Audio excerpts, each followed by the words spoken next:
Saan man na nimo? Para di magtingting mo. Kanan duha? Yes. Itanggal lagi nimo. Di ba isa ra man to? Duha man. Ah, duha.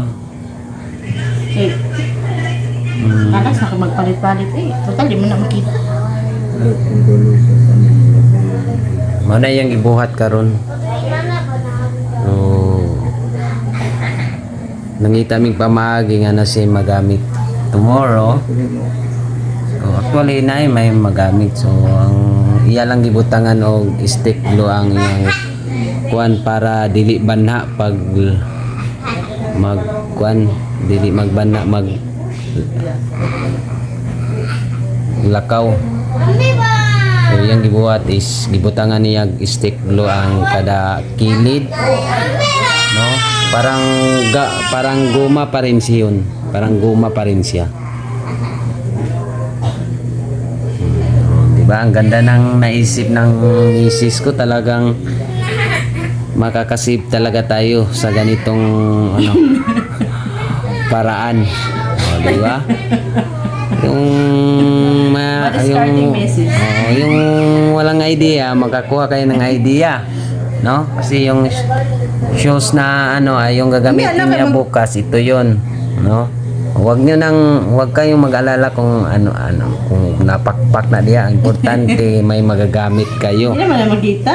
Hindi naman daw na makita kay matabunan man siya sa gown. Kaya hindi na ako bumili ng bago. So hindi na bumili ng bago. Yung ibibili mo ng bago, hiramin ko na lang. Pamasahe na lang. Pamasahin na lang daw nami namo na paingon sa simbahan. Magtaksira ta ugma. Yeah. Magtaksira daw mi ugma. Okay. Isla sila. So okay na baga ah. Mura pagkatanggal. Anara. Nga na pud ako i-try. Hindi. Okay na ka ni. Yang gibutangan og kaning kuan sus glodol para ano para dili siya mag banha man gud ni siya Okay, nawala man tong cover. nawala yang cover. Iyan na lang gibuhatan og kuan kaning oh banha pagyapon. Dili naman. Dili pa. Ano pa retong ni Agi gud nga para kay paano gud. Sige pa paano pa para dili banha